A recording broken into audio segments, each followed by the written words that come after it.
So in today's class, we will solve question number 2 of exercise 4.1. Represent the following situations in the form of quadratic equation. तो यहाँ पर statements दी है and we have to form quadratic equation.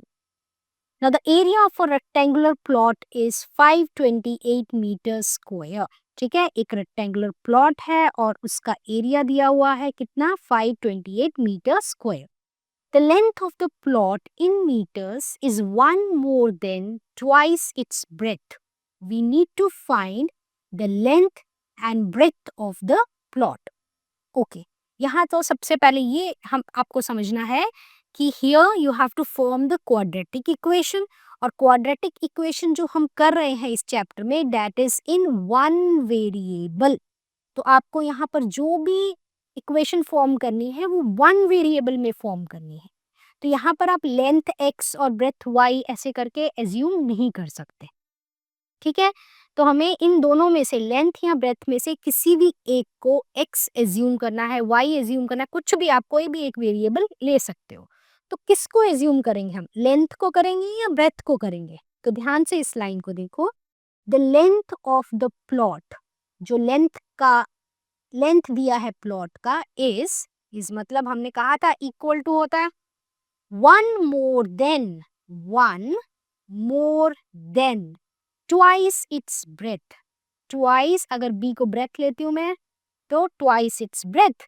तो length को उन्होंने explain किया है in the terms of breadth, है ना. ब्रेथ के टर्म्स में लेंथ के बारे में बताया है.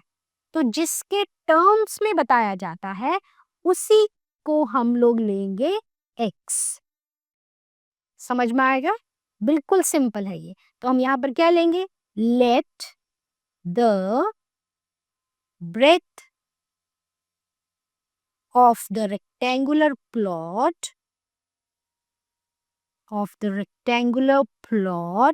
B equals to x metres. Clear. अच्छा, उसके बाद ब्रेथ हमने ले ली, अब लेंथ क्या हो जाएगी, then the length will be equals to 1 plus 2b, मतलब ट्वाइस ऑफ ब्रेथ. ब्रेथ हमने कितनी लिया, x ली है, तो यहाँ हो जाएगा 2x. इतना समझ में आया, करेक्ट. It's easy, right. अच्छा, अब उसके बाद उन्होंने क्या कहा है, तो एरिया दे रखा है. तो area of the rectangular plot, तो area of the rectangular plot क्या होता है, we have the formula area is equals to length into breadth. अब we have the values, right. So area है 528 इज इक्वल्स टू लेंथ है हमारे पास 1 plus 2x and breadth है हमारे पास x. अब मल्टीप्लाई करो इसको, x plus 2x square is equals to 528. अब रीअरेंज कर लो टर्म्स को, तो यहाँ आ जाएगा 2x square plus x minus 528 is equals to 0. तो देखो इस इक्वेशन का डिग्री है 2, therefore this is our quadratic equation. ठीक है, यहाँ बस ये ध्यान रखना है आपको, क्योंकि हम यहाँ पर वन वेरिएबल कर रहे हैं तो आपको जो दो क्वांटिटीज दी है ना, दो डायमेंशंस दो लेने हैं लेंथ और ब्रेथ की, उनमें से किसी एक को ही आपको एज्यूम करना है, कोई भी एक वेरिएबल. तो किसको एज्यूम करेंगे हम, जिस भी टर्म में एक्सप्लेन की गई, जहाँ पे लेंथ देखो किसके टर्म में एक्सप्लेन करी है, ब्रेथ के टर्म में लेंथ को एक्सप्लेन किया है, तो उसको हम एज्यूम करेंगे x. क्लियर. तो चलो अब चलते हैं सेकेंड क्वेश्चन की ओर. The product of two consecutive positive integers is 306. We need to find the integers.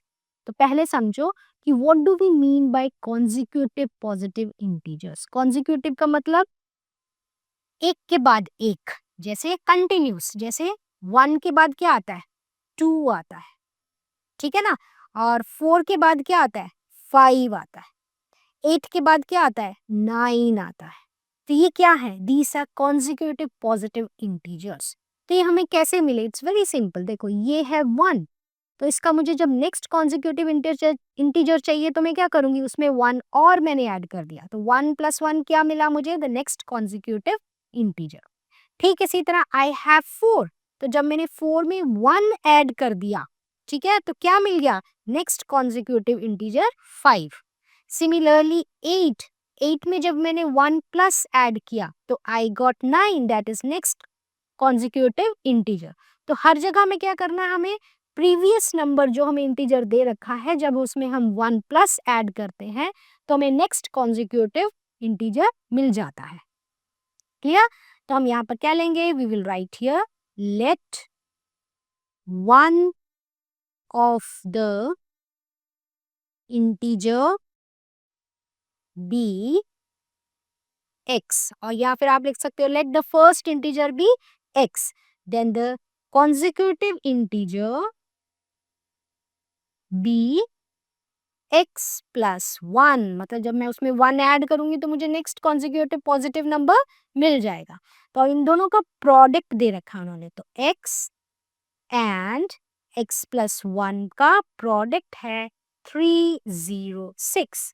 Now solve it, x² plus x is equals to 306.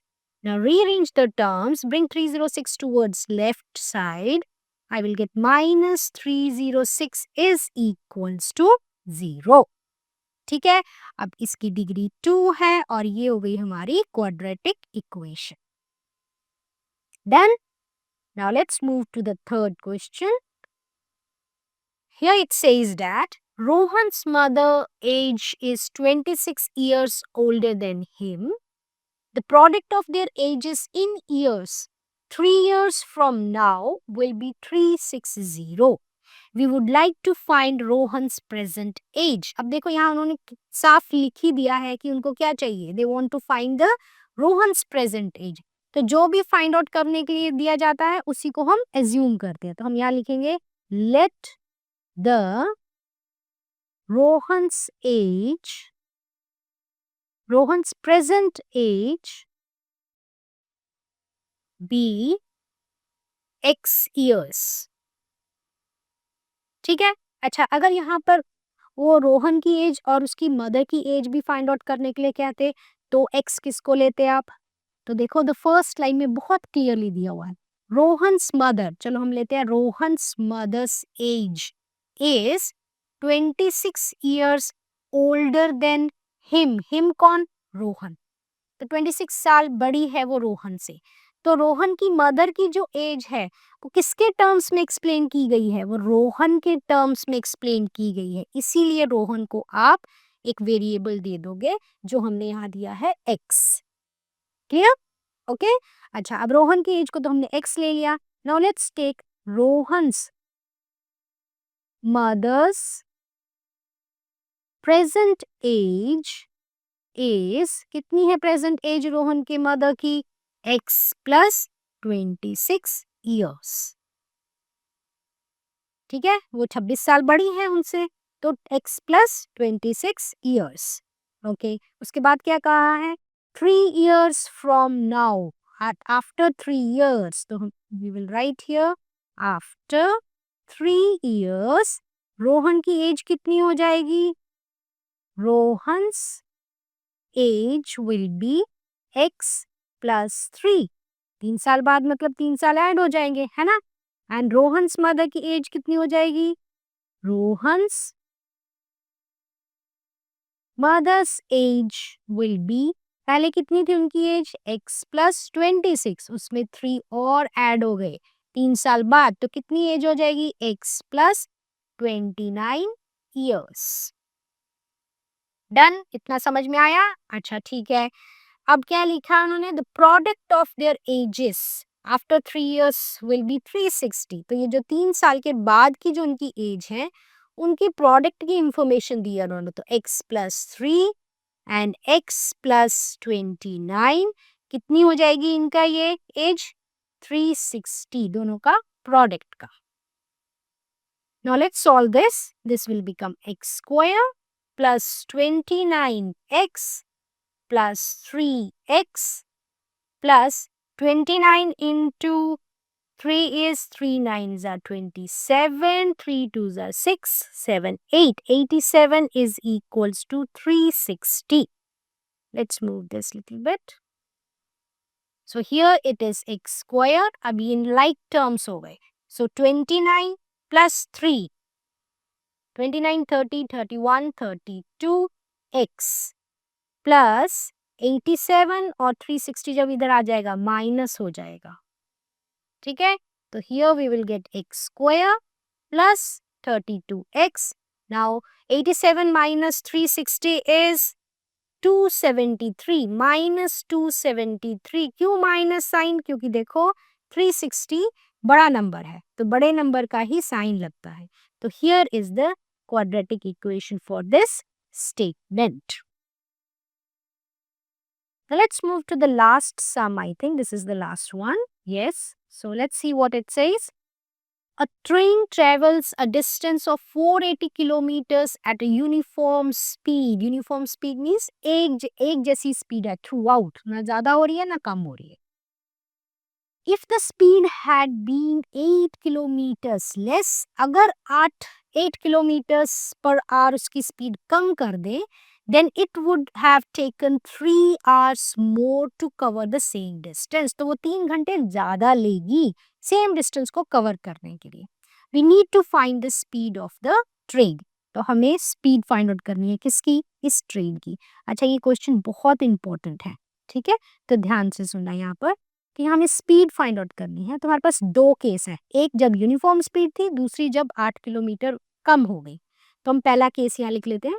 तो first let the speed of the train be, speed of the train be is equals to x kilometres per hour. ठीक है, और distance कितना है?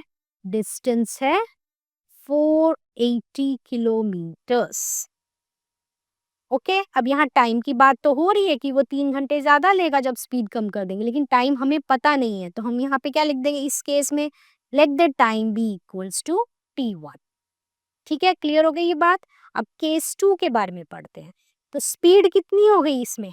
देखो क्या लिखा उन्होंने, if the speed has been 8 kilometres per hour less. अगर हम स्पीड 8 घंटे कम कर दें, किलोमीटर्स पर आवर कम कर दें, तो मतलब कि x माइनस 8, ये हो गई स्पीड. सेकेंड केस में डिस्टेंस सेम है, डिस्टेंस इज सेम 480 किलोमीटर्स. ठीक है, अब टाइम हमारे को यहाँ पता नहीं है, तो हम यहाँ टाइम क्या ले लेंगे? टाइम ले लेंगे हम t2. लेकिन यहाँ पे जो टाइम है उसके बारे में एक हमें इंफॉर्मेशन दी है कि जब ट्रेन की स्पीड कम हो जाती है तब वो 3 घंटे ज्यादा लेगी.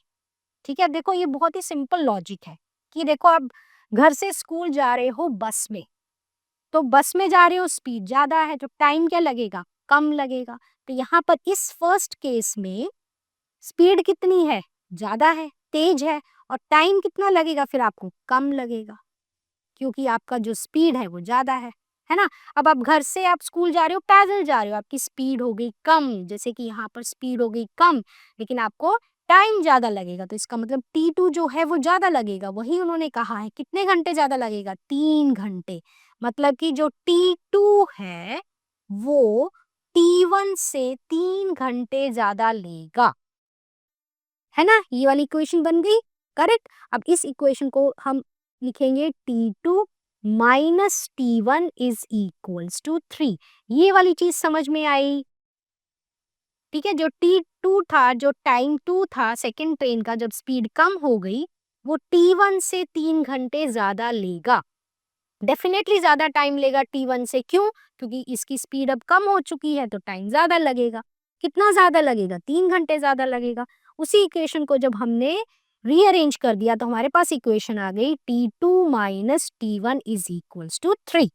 ठीक है. अच्छा, अब यहाँ पर टाइम कैसे निकालेंगे? अब t1 t2 लिख तो दिया हमने, अब टाइम कैसे निकालेंगे? हमारे पास एक फॉर्मूला होता है, time is equals to distance upon speed. है ना हमारे पास ये फॉर्मूला. तो यही फॉर्मूला यहाँ हम डालेंगे t2 के लिए, मतलब इसके लिए पहले डालते हैं. डिस्टेंस कितना है? डिस्टेंस तो है 480. और स्पीड कितनी है इस वाले केस में? इस वाले केस में स्पीड है x माइनस 8, तो time distance upon speed that is x minus 8 minus t1, distance तो सेम है 480 ओवर स्पीड कितनी है इसकी t1 वाले टाइम की x, तो यहाँ x इज इक्वल्स टू 3। ठीक है, क्लियर? ओके, नाउ अब यहाँ से 480 ले लो common, inside we are left with x minus 8 minus 1 over x is equals to 3.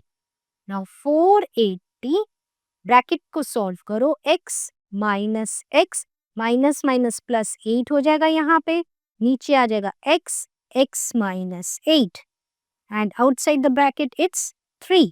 अब यहाँ पर कंटिन्यू करती हूँ मैं। हियर वी हैव 480, अब ये देखो plus x minus x cut गया, वी आर लेफ्ट विद 8, नीचे x square minus 8x is equals to 3। ठीक है, अच्छा अब यहाँ पर 480 इंटू 8 इज इक्वल्स टू 3, अब ये इधर चला जाएगा, x स्क्वायर माइनस 8x। अब 480 इंटू 8 इज, अच्छा इसको भी ऐसे ही रहने दो क्योंकि कटेगा, 480 इंटू 8, अब ये जो 3 है let's bring it on one side, और सामने क्या रह गया हमारे पास? सिर्फ x वाली terms, x square into 8, x square minus 8x, अब ये यहाँ से कटेगा, 3 1s are 3, 3 6s are 18, 0, so we are left with 160 into 8 is equals to x square minus 8x। अब यहाँ से इसको कंटिन्यू करते हैं, 160 into 8 is, it's 80, 48, 8 1s are 8, 9 10 11 12, 1280 is equals to x square minus 8x। अब x square minus 8x minus 1280 is equals to 0। ये हो गई हमारी इक्वेशन, क्वाड्रेटिक इक्वेशन।